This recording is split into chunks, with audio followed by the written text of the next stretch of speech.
from an undisclosed location in the Great Western Desert in the land of the free and autonomous Native American people. The 2024 presidential campaign in time to return all US land back to their right's owners. This is the Ben Zion Podcast. Techno-Communism. Back to the Ben Zion program. I almost said the Futurist New Deal podcast. That was a podcast that I worked on a lot before this. It's still up on the same channel. You can go back and watch those. I don't recommend it, It was a little bit more fascist creep, capitalist propaganda in that material. I wasn't the person 3 years ago that I am today. I wanted to say something else of this nature at the top of the show. If you're watching this program, I suggest that you put it on as a background noise. I don't feel that you absolutely need to be staring deeply into my Mr. Potato Head face while you're to listen to this podcast. That's why it's a podcast. I call it a podcast over and over again. You can be doing preparing a meal or eating a meal or going about your toilet, whatever your routine is. I won't be insulted. But I'd like if you would watch the show, not because you need to see my Mr. Potato Head eyes and my Mr. Potato Head face, but because the ideas that were lacking in that former program to a higher degree were of the idea of using advanced technology to build a humane and sustainable world. And if you had asked Ben Zion of 3 years ago or 5 years ago if he was interested in those things, he would say yes. But I feel that I've refined my views, and that's perhaps something that other techies don't really attempt to do. And I don't see a lot of people in the West really trying to do this. And that's particularly surprising for people who are technologists, because if you are a scientism advocate or computer scientist, it's particular to this discipline, I suppose. One thing that would probably interest you is enhancing the sum total of knowledge. And yet, people are not applying this same methodology to their own understanding of the world. They're not trying to really try on new ideologies or refine their ideologies. And of tech people, and you could say of the larger USA, which is so heavily influenced by the Project Mockingbird media and other kind of manipulation that I've described at length on this show. Those technologists, one reason that they don't do this is quite simply that they're a bunch of fucking cops, right? Like they're being paid not to do this. A certain number of them. The key influencers in these communities, as with every activist subset, these organizations are highly infiltrated by bad actors whose main job is either to disrupt or drive off the rails or otherwise lead astray organizations that could have a positive impact on the world. This is what it's like to live in history's most successful fascist country. Anything that could present an organized challenge to fascism will be systematically and sneakily undermined. And that's more or less, you could say, the most important feature of tech people in the West. Is that every tech person? No. You meet an awful lot of people who are neoliberals because they really believe that. But I was having this conversation about a certain Alexandria Ocasio-Cortez. And I said in this course of this conversation, Alexandria Ocasio-Cortez is a CIA-run sham activist. Do I have ironclad proof that she is not merely a well-intentioned but ineffectual progressive, a person who thinks they're doing the right thing but actually represents drawing away activist resources from real change into a Democratic Party that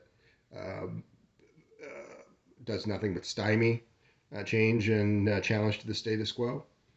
I don't have evidence of that, but it's pretty obvious. And ask yourself this question. If you were splitting the hair between a person who is acting as if they were a cop or a person who 100% is a cop, if you were trying to parse the difference between those two personalities when their behavior would be exactly the same either way, what are you really doing?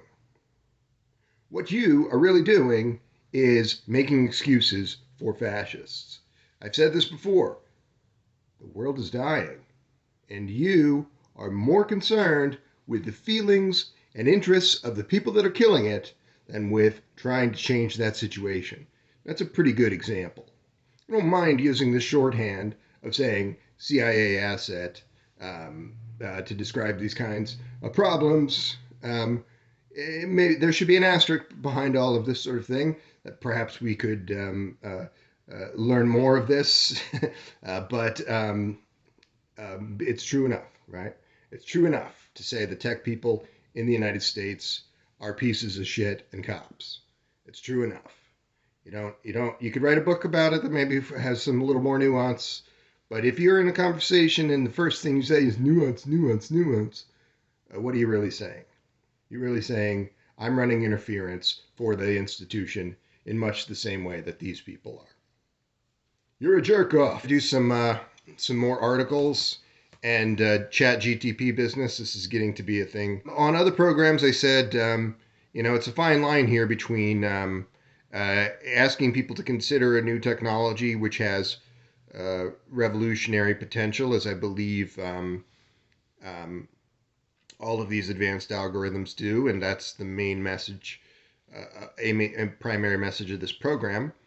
But Chat GPT is not like its competitor. I mentioned in the last show,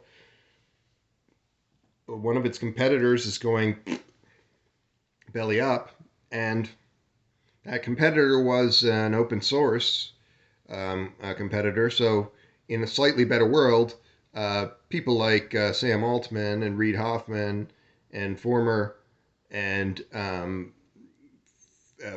owner Elon Musk, one of the most idiotic people alive, people like this wouldn't even be able to operate in this way, much less undermine open source operations in this way and conspire with the larger institutions. The reason why open source operations never grow to the size and influence that these other operations do is the system itself, and that's down to them being undermined by a variety of elitist institutions.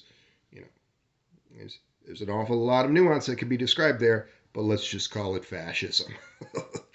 And so this open source competitor, which should have been the thing in the West in a slightly better world, to have this level of influence, instead it's Reid Hoffman who's just trying to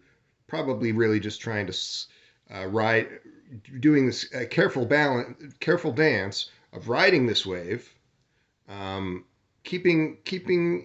it back as much as they can, any particular tech wave, riding the wave, holding it back as much as they can, profiting from it, and arranging all of that in a way that's agreeable to the State Department and these fascist interests.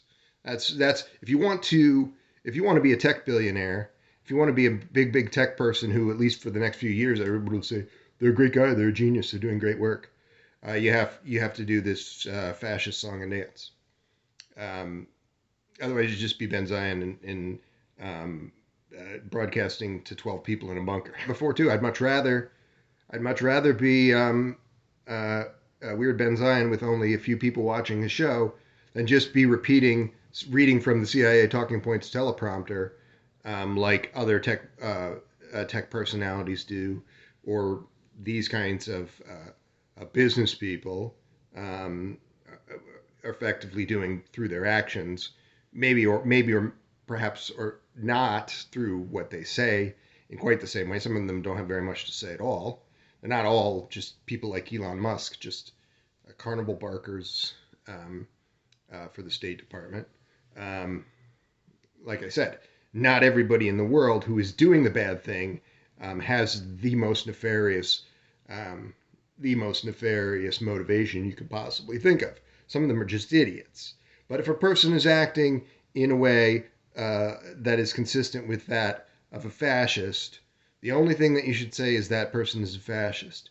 You should not be trying to legitimize them or humanize them by saying, well, there must be some nuance to what they're thinking. Fuck what they're thinking. You don't know what anybody on earth is thinking. You can only judge them by their actions. And their actions are the actions of giant pieces of shit. I mentioned this game changer of natural language processing being the center of search and being the center of this kind of thing.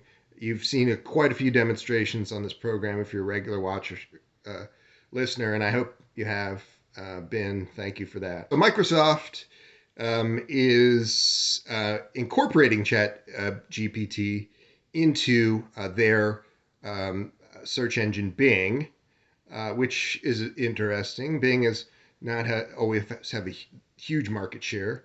Search engines aren't just Google. It's the fact that we just use this word to describe search doesn't mean that they really have that giant market share. They do have a very, very large market share there. But there's a lot of search engines. Now, I know people, I guess, who would prefer to generally avoid Google and use things more in the open source vein, things more in the secure vein, or just any competitor that works that's not Google, for reasons that are pretty easy to understand, but I suppose they bear repeating. Google is pretty particularly a military contractor. That's how they became a large company. That's how they've stayed a large company. So if you're supporting, why are you supporting a military contractor? Are you nuts? But that's everything in the U.S., right? So Microsoft not really much better. But again, this is of interest. They are going to use. So you say, oh, Ben, you don't want to use Microsoft. You don't want to use Google. You think you're better than me. You should be using open source products. Should be supporting products outside of the West, insofar as that's possible. You're in the midst of a little bit of a conflict there, so you can't access. You don't live on the other side of the Great Chinese Firewall, so to speak. How it's referred to.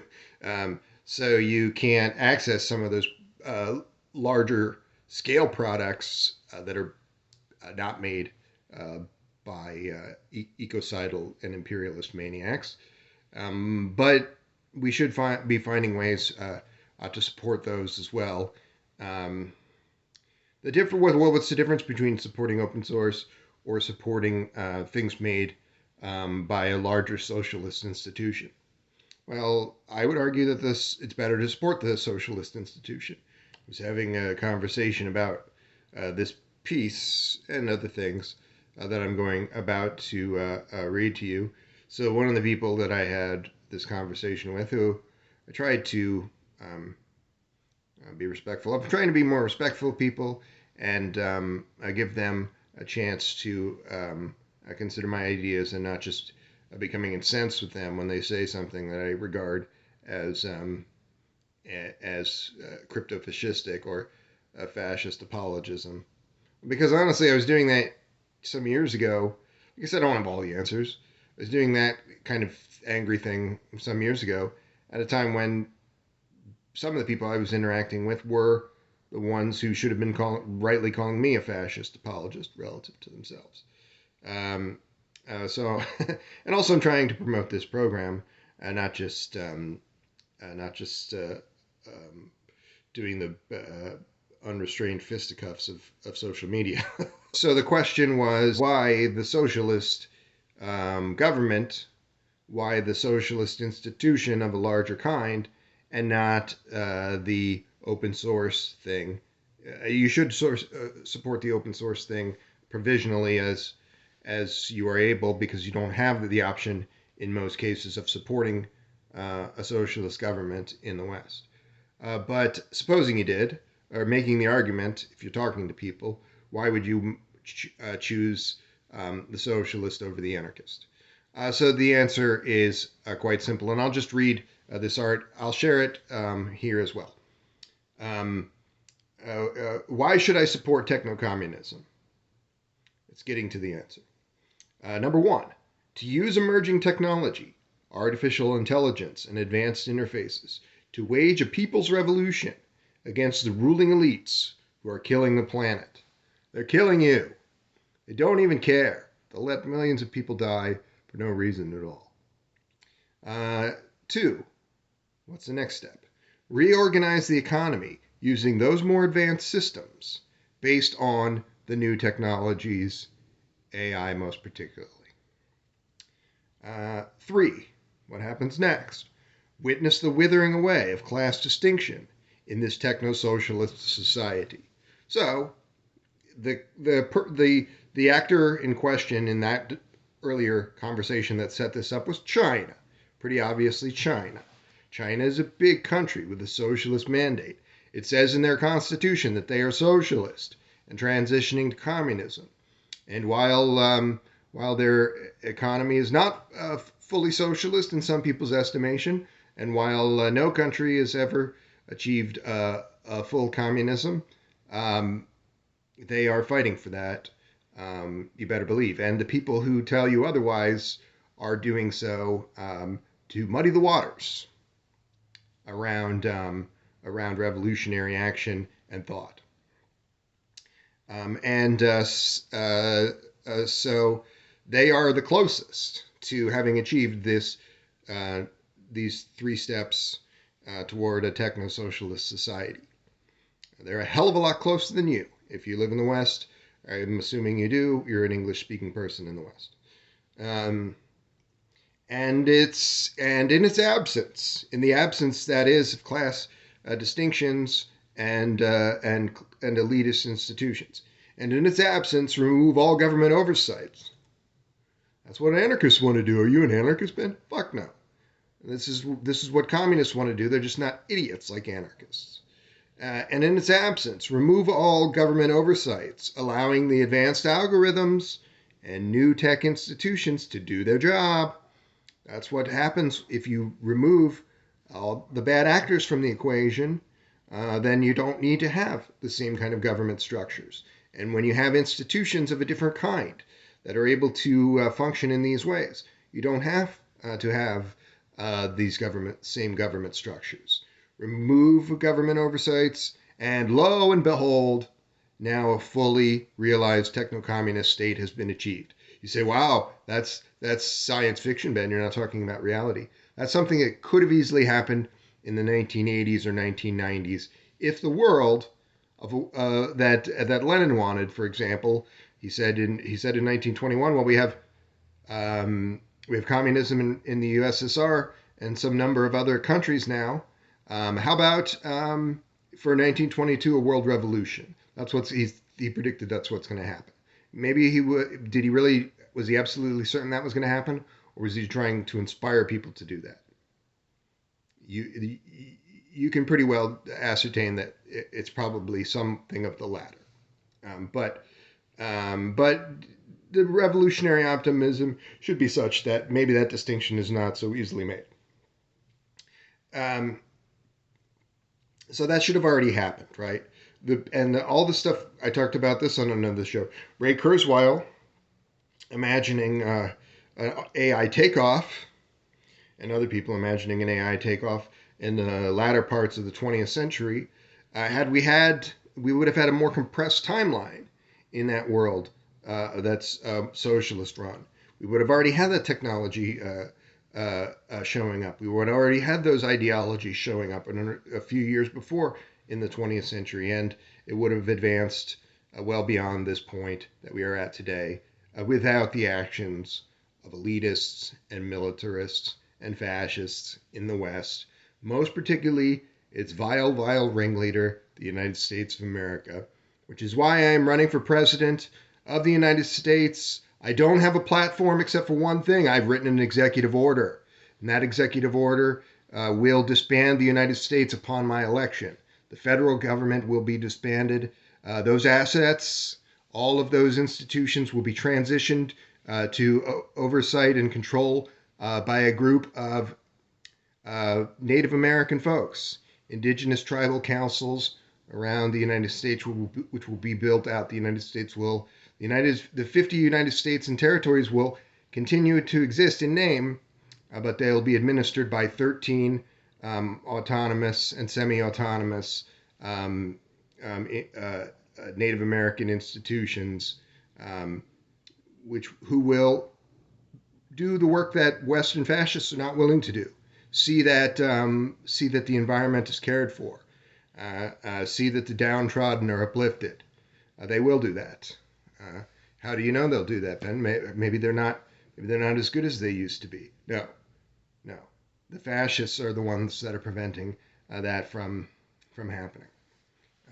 White people in the West, the people who you give the benefit of doubt. You never give the benefit of the doubt to Native folks or black folks. You'll give the benefit of the doubt all day long to fascists like Elon Musk. We've got to do better. I'll read another piece like this, and I'll share it above. Why should I support techno-communism? Another of these prompts. The U.S. government is afraid of you, of all of us, building a dual power, a specific set of institutions. This describes, a dual power here in the imperial core by using dialectical materialism, central idea to Marxists, and the mass line. These two ideas, you should look it up because these two ideas describe the balance in this concept of dual power. The idea of having a popular momentum and also pushing toward an institutional momentum to building a revolutionary state. Dialectical materialism and mass line to inspire workers' revolution. The fascist United States, three-letter agencies have murdered many people who were in a position to do that. You say, oh, Ben, not everything is a movie like a Judas and the Black Messiah.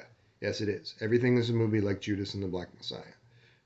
For a story that's verifiable in that way, there's been 1,000 times as many instances where an activist or personality would have moved into a position to do something like this had not these fascists had their finger on the scale, or worse, removed them from the equation. The fascist U.S. Three-letter agencies murdered many people who were in a position to do that. Lead a people's revolution. To do that. Most particularly black and indigenous activists. Why? Why are indigenous activists the target of this? Because they have the moral authority and legitimacy to stand in opposition to the fascist U.S., the white nationalist structures. They have that in a way that Ben Zion doesn't. But unfortunately, white people will turn a blind eye to them being murdered for attempting to do the right thing. And so there's relatively little opportunity for anyone to do this sort of thing. So the only place you can hear it is from somebody broadcasting from the mothership out in the middle of the desert. Everyone else has been effectively silenced. There's people who push up to it, right? There's a lot of people who want to do it and push up to it, and increasingly more so, and that gives me hope to think that maybe we can overcome this set of hurdles.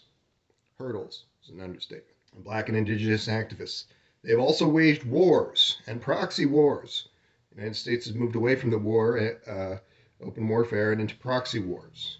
They can still profit by it in the same way. They can still manipulate world affairs in favor of elitist institutions in the same way. That's really all they care about.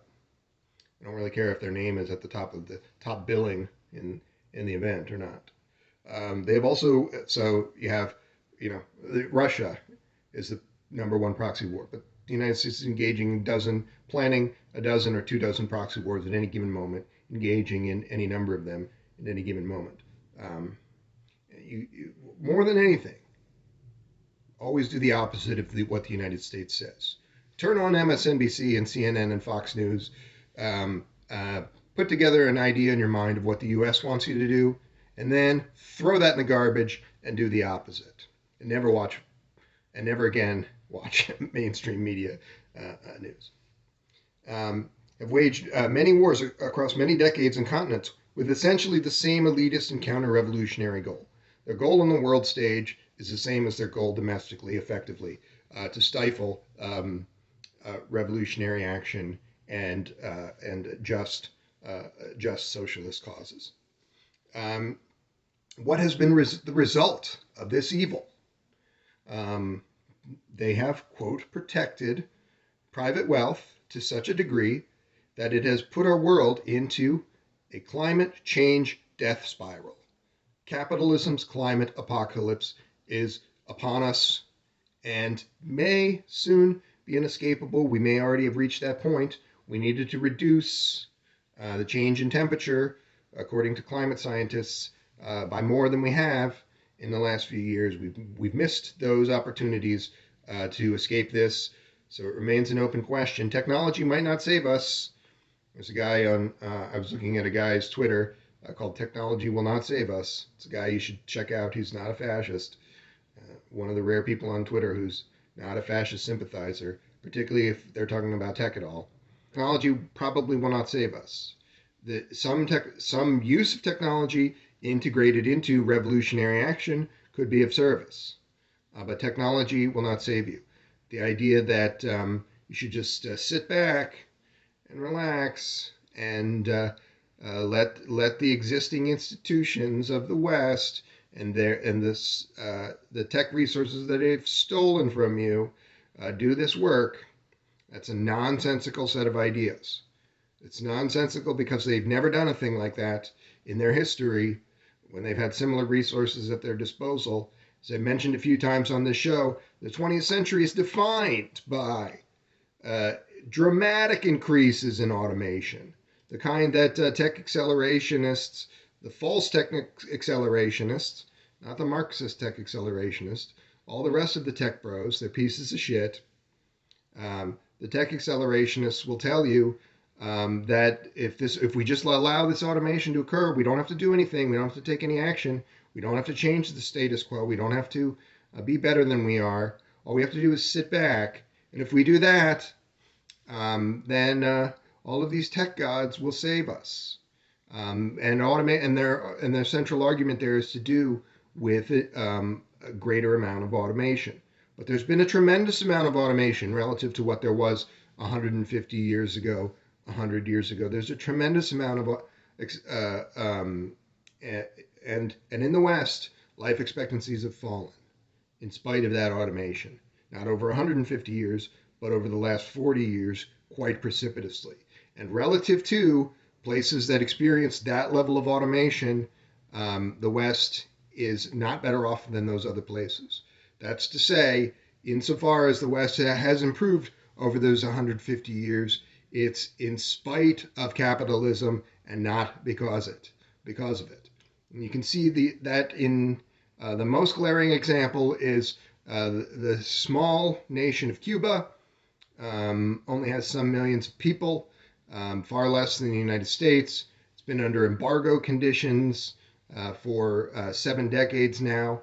Those have had a negative impact on its economy to a very, very high degree. You could say that the United States has murdered many, many tens or hundreds of thousands of people in Cuba for no reason except that they hate the idea of them having a humane and sustainable economic system in defiance of fascist power. And so, but what has happened in that time frame? Well, particularly of the last 4 decades, but over all of that time frame, Cubans have focused on education and healthcare, taking care of one another. They have a housing authority. Even with the limited resources they have a housing authority, and they have effective job guarantees. And they have public health service. So even with those limited resources, the focus on taking care of people means that now a Cuban person will live from birth 3 years longer than a person in the United States. In the United States where there is no housing authority. In the United States where there is no public health service. In the United States where there are not even job guarantees, much less a living wage for most workers. Most 60%, arguably 70% of workers are earning a slave wage. And a lot of people earn no wage. A fairly solid percentage of Americans. So this is what socialism is, right? It's just taking care of people. It's taking care of your own interests and the interests of yourselves and those around you, your loved ones. And the fact that you do not do this reflects a major failing in your thinking and reflects the kind